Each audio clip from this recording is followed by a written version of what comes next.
Our today's guest is Gina Folk. So welcome, Gina. She is a COO, so Chief Operation Officer, and she works with businesses and teams and productivity, and she loves to cultivate people relationships and, from what I understand, efficiency in the processes. So welcome.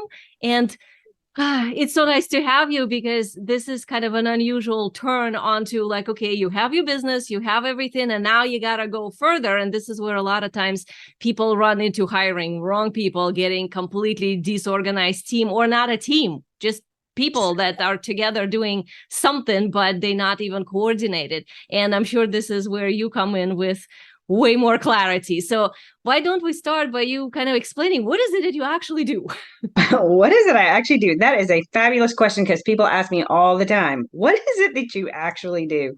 Well, really, I'm here to take the stress and strain off of those growth stage entrepreneurs, or any entrepreneur or solopreneur that's hit that spot. You kind of talked about it, where your business is growing and now you either find yourself in the space you're doing everything and you're stressed out and overwhelmed and feeling, you've lost your sense of why you got into your business.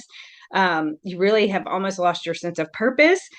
Or you may be growing and you've had to hire team members, but you hit it very well, saying like you might have hired the wrong people. Oftentimes I find people hire their best friends or their family, and as nice as that is, they're not often and always the highest and best choices. Sometimes it works, but not always. So I'm really here to help those business owners really look at how to organize their processes and their systems and their people, making sure that they're working on the right thing with the right resources the right way.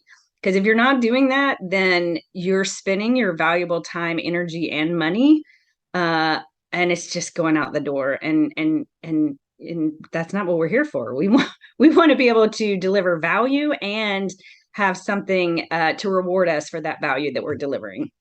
Oh, absolutely. So what would you say is like the most common issue that people come to you with? Like, at which level your ideal client realizes I have a problem and I need some help here versus Yeah, I I got this, I'm gonna work at it and figure it out myself. Yeah, so there's two levels they'll come, and each one of them, and if they don't come to me at the first level, they'll come when they hit the second one. But everybody goes through this, right? So oftentimes the first stage they come to me is, I feel like I have been doing so much work, but I'm not making any forward progress, right? So like I'm working all these hours, I'm spending all this time, and the target's not moving. I'm staying the same place. They'll literally say, I've had several clients come to me and say, I'm tired of doing what I've been doing because clearly it's not working and I'm just spinning my wheels. I can't get out. I can't get out. Making no forward progress. So they either come to me there, which is kind of an early stage, but you have to be kind of in touch with yourself to be able to be to realize like that's where you've hit it, and that you're open to being able to get feedback, because sometimes people aren't ready for that. They think they can still do everything themselves.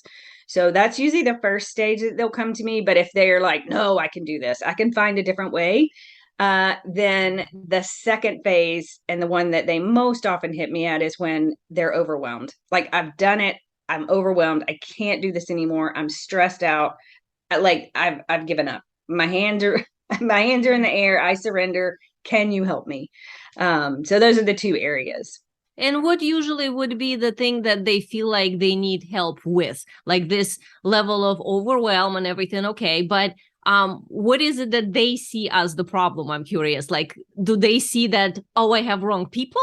Or do they see, why is it that my people are not doing what I want them to do? Or do they see, do I need to change direction of my business? Like, I don't know, what is it specifically that you would come in and help them with? Yeah. So this is a great question, and it will be very insightful. So usually they come to me thinking they know what the problem is. So they usually say, I have people that aren't doing what I'm asking them to do. The people are the problem. My favorite answer in the whole wide world, my absolute favorite answer, because I'm like, okay, great, let's go find out what what I can tell you, like 99.999% of the time, when I first start looking at it, it's not the people that were the problem. It was the process. And it was the communication of what they were doing and how they were doing it as an individual to actually communicating it to other people and getting them to do the work.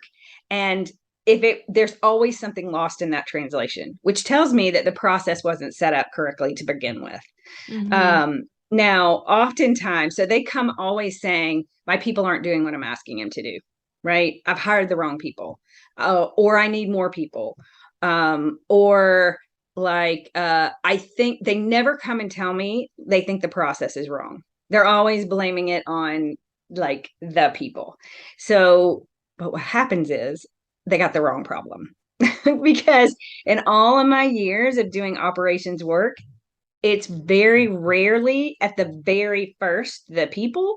It's always the process. So I always go in and look and say, okay, well, before we go to that, I'm going to interview the team members. I'm going to hear what they have to say. And when I do that, I hear all the reasons the process doesn't work, right? So once I get through with them, so what I initially work with any client on is show me your processes. Show me how you're doing these things to deliver your products or your services or whatever. And tell me from your perspective what the people are doing wrong. And then I find out what the people say is happening that's wrong. And in between the two, like anything else, is the real answer. But it's almost always the process to begin Mm-hmm. with first. Yeah, that totally makes sense. And to me, it sounds like you're talking about the communication that's more authentic and purposeful versus, unfortunately, how a lot of times we've been trained to communicate just like as if somebody can read our mind. Like, just need this done. And then 90% gets lost in translation somewhere. Always, always. It's so funny because when Mm-hmm. I interview their team, which is what I do with anybody, because I need to hear from the people. I very rarely like I listen to the person that comes to me, but I want to hear. And if they're a solopreneur, I listen to what they're saying and then I become the person for them, right? Mm-hmm. If they're a solopreneur and they're coming to me, usually I'm helping them determine what kind of person they need to Mm-hmm. help them and what are they willing to delegate. So if it's a solopreneur, it's a lot about delegation because solopreneurs do not like to delegate. Same thing though, helping really identify what are you comfortable doing? What is your genius zone? What can somebody else do? If they have a team of people, then I'll interview their team members and find out from their team members where the process is breaking down. What is the purpose of this thing you're doing? Help me understand why it's not working for you. Help me understand what your perspective is. And it is about that intentional and I always say, what's the value of the thing that you're doing? What does that deliver? How does that deliver value to the company, to the person that you're delivering it to? And how does that allow you to show your value as the individual doing the work? So we get into looking at it from all different angles and different perspectives.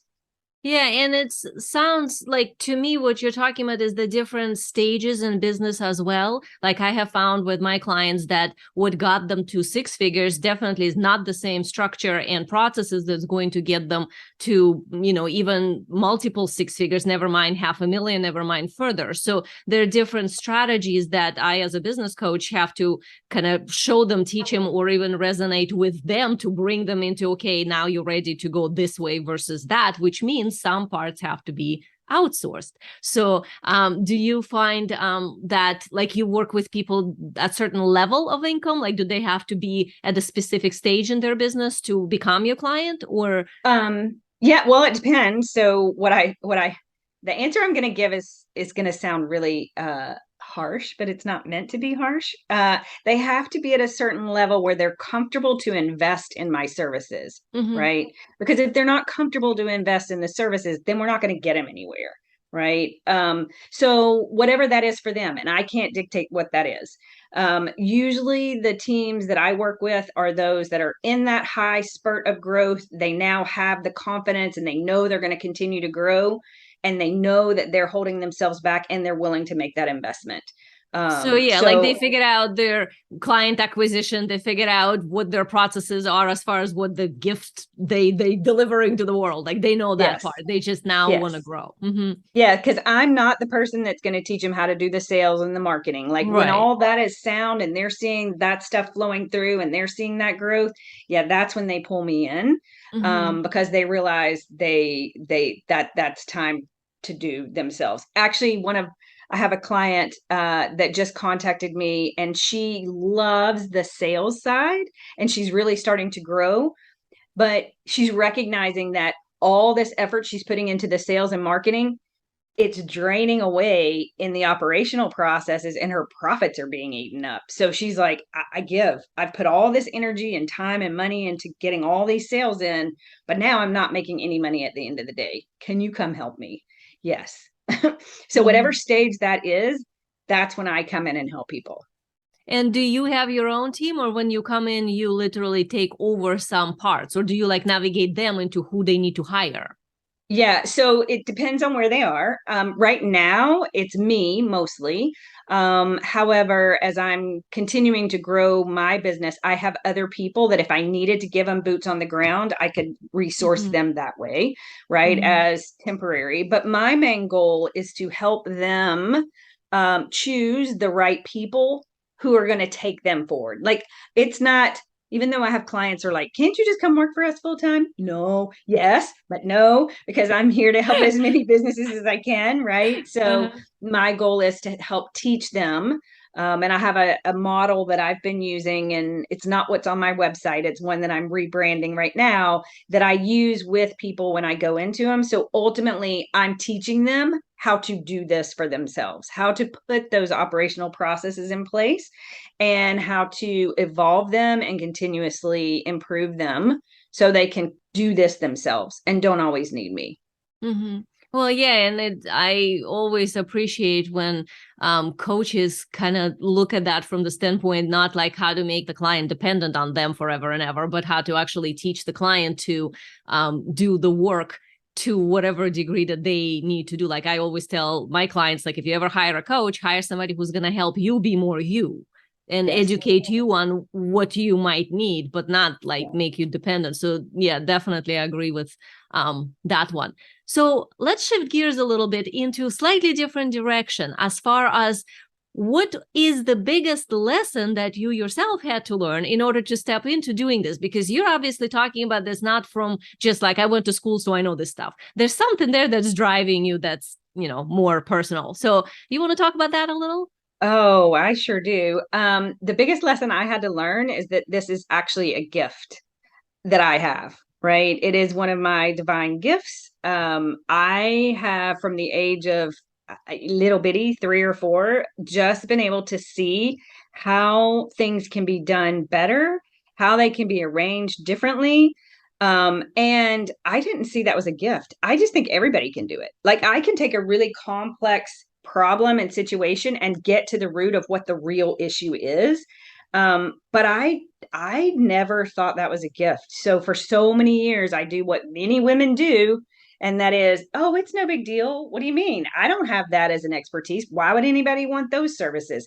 So I've had to do a lot of personal Mm-hmm. growth since I started my business like 10 plus years ago, to really own and appreciate that what I do and how I do it and how I think is a gift that I am meant to share with the world. Mm-hmm. That's been tremendous growth for me. Yeah, and this is such a big deal. And you're so right that many women just discard whatever naturally powerful about them because they think either everybody else has it. Like I had that with my clairvoyance that, well, of course, everybody can see this stuff. And it's like, no, they can't.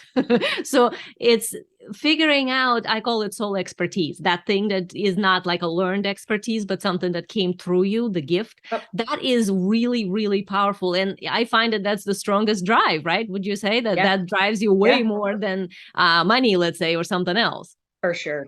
For sure. Yeah. When I figured out that this was my purpose to really cultivate growth in anything that I do, whether it's my personal relationships with others, with myself, with businesses. When Mm-hmm. I figured that out a couple years ago, about 7 years ago, that's it. Like that's when it really turned on, that I'm here to help that cultivate growth, whatever that looks like.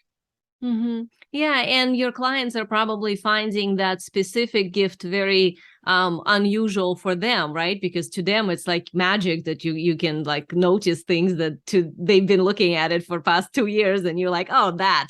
Oh yeah. I know, it's funny because I have one of my clients she's like, I wanted to bring you in because I just had a feeling you could help me. She said, and I told you what the problem was, and I was pretty sure I knew what it was. But in 2 weeks, you told me what the real problem was, and it was not even on my radar. Like I tell oftentimes my clients or potential clients that I'm here to help you find the iceberg that sunk the Titanic, right? That unseen iceberg, because most people can't see it, but I just have that gift to sniff it out, right? That was the natural gift. Plus, then I learned to use it in the various jobs and roles that I've held or was attracted to throughout Mhm. my career. Yeah, that is actually, that's a journey that's so common for people who are leaders, because Mm-hmm. we generally, the ones who try to lead by whatever they learn, it doesn't really, they don't lead very far. But the ones who lead through this internal expertise, we tend to then build up other experiences to keep going further sort of than majority, which is what makes us stand out. So this podcast is called Conscious Coaches on the Mission. So how would you describe your mission in life? Oh, really, my genuine mission is my purpose is to cultivate growth. So my mission is to help people live those dreams, right? Continue on with their purpose and let me help them put the infrastructure in place so they can grow and they don't have to do it all themselves. Like I genuinely want to give that to entrepreneurs, because I believe that entrepreneurs are what keeping America alive, quite frankly, not these big Mm-hmm. corporations. And I grew up in a big corporation, like that's where I got my expertise. So I have that bonus of being able to help people see your business can be structured to handle that massive amount of growth, but you don't have to, but you can also enjoy what you're doing. So many Yeah, like you people don't as have they're to growing turn their into a business, monster to no, do you don't that. have to turn into a monster, and you can you'll attract the right people and you'll enjoy what you're doing and you won't lose your sense of passion and your sense of purpose. And like you'll actually still stay in love with your business. I've seen so many entrepreneurs come to me and they're like, I'm burned out. I can't do this anymore because they've gotten so caught up in the day to day that they've disconnected from why they got into the business to begin with, because they just can't handle both of them, nor should they, right? That's when you know it's time to have a team. Yeah. Do you usually work with companies that are product based or service based or both? It's both. I've worked anywhere from healthcare to a large healthcare practice to a software company to a legal services company. I haven't really, all of my career was with product companies, but most people who are coming to me now, just because of the way the industry and the world Yeah, is, it's it's a lot of changing. services, right? But that's who I've worked with so far. But business is business for the most part. Mm-hmm. I have a client that is more product, but it's really Mm-hmm. product and services. So Mm-hmm. it's just a mix. Yeah, I find that most of the current businesses that are on a rise are actually not product based, but more based on some individual methodology that the person has created, and that's what they bringing to the world, kind of as an alternative to maybe more traditional stuff that's out there, and that's in everything from legal practice to spiritual to Yep. health to nutrition to anything you can think of. But these people would have to have some sort of a support, of course, if they want to grow to the higher level, because you can't do everything yourself. So that sounds like would be the people Yeah, that you would help. definitely. Definitely. And I will say, if you think you can do it by yourself, more power to you, but you're limiting how much flow you're actually allowing into your business. I'm at that stage, right? Mm-hmm. I'm now at the point where I have to really consider, okay, I got two choices. One is I can get lots more clients, but bring a team on, or two, I can be very choosy about ones I help, right? So Mhm. what I teach other people, I'm having to think about for myself now too. But you can't do it all. You really can't, not if you're going to continue to grow and serve as many people as you want to.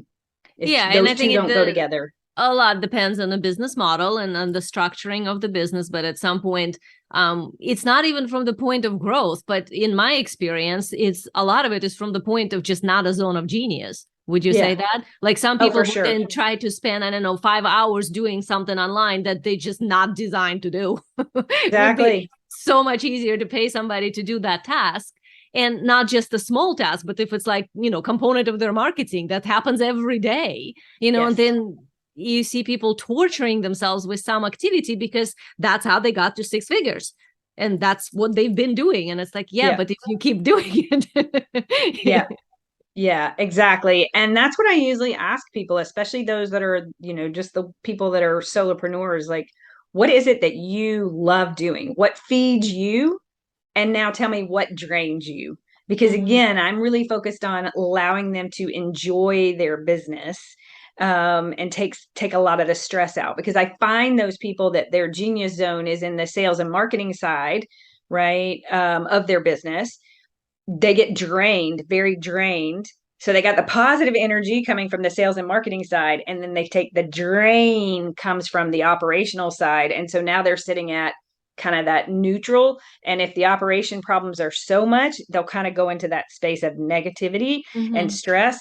And then they can't possibly deliver the best services to their clients. So it really starts with, if they're just by themselves, really having that conversation to say, what do you love doing? What feeds you about your business? What doesn't feed you? Now, those things that don't feed you, these are the things we need to look at, putting processes and systems and people in place to help you support that. Oh, so true. This is like everything you're saying totally makes sense. And I work with energetics for business in addition to business strategy. And one thing I see a lot is that we have to be at the highest frequency, as in our Mm-hmm. leadership and our idea creation and that kind of stuff that then delivers the highest result to our clients. So if the person lowers their frequency by doing, let's say, some task that torturing them, that just because they can do it doesn't mean that this is actually good for business, because the frequency is not the same frequency Yep. of the task. So what you're saying kind of fits into that totally. Do you find that people that come to you tend to fight to outsource some things that they really need to outsource, and think they should outsource some things that they kind of don't need to, but they just haven't learned how to do them more proficiently, so they trying to get rid of them when they kind of don't need to? Yeah, for sure. I mean, they always try to keep things that don't necessarily that aren't really theirs to keep. So that's the first thing. They're always like, "Well, it only takes 5 minutes. It's fine. I can just keep doing it."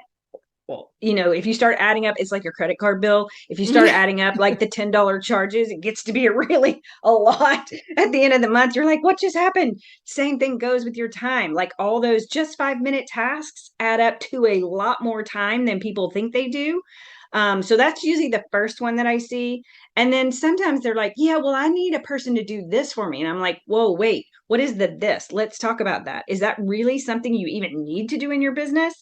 Like, I find a lot of things people are doing in their business, they don't need to do them. Either Yep. one, because it's not necessary anymore, or two, because somebody told them they should do it and there's no value. They got nothing for their efforts. Yeah, following some advice that's cookie cutter advice. A lot of it is very masculine practices that like corporate world transferred onto entrepreneurship, and then people Yeah. assume they need to do it, when I always have to remind people that, hey, you're an entrepreneur, as in you're in this for freedom to do it your way. So stop trying to do it somebody else. Yes.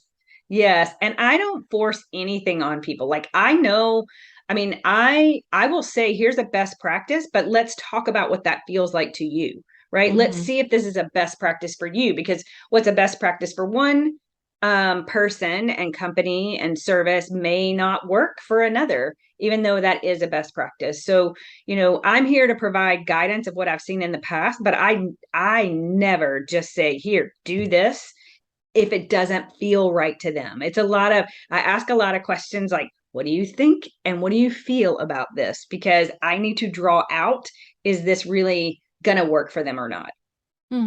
Yeah, that totally makes sense. And this is such a um, good little pearls of wisdom together, strung for entrepreneurs who write on that line, thinking, "Oh, I don't need anything. I don't need any help. I can still do it myself." Or trying to get rid of everything just because I just want to do my coaching or my mentoring, and it's like, yeah, but there's balancing act between a lot of things, and sounds like this is exactly the thing that Gina can help you with.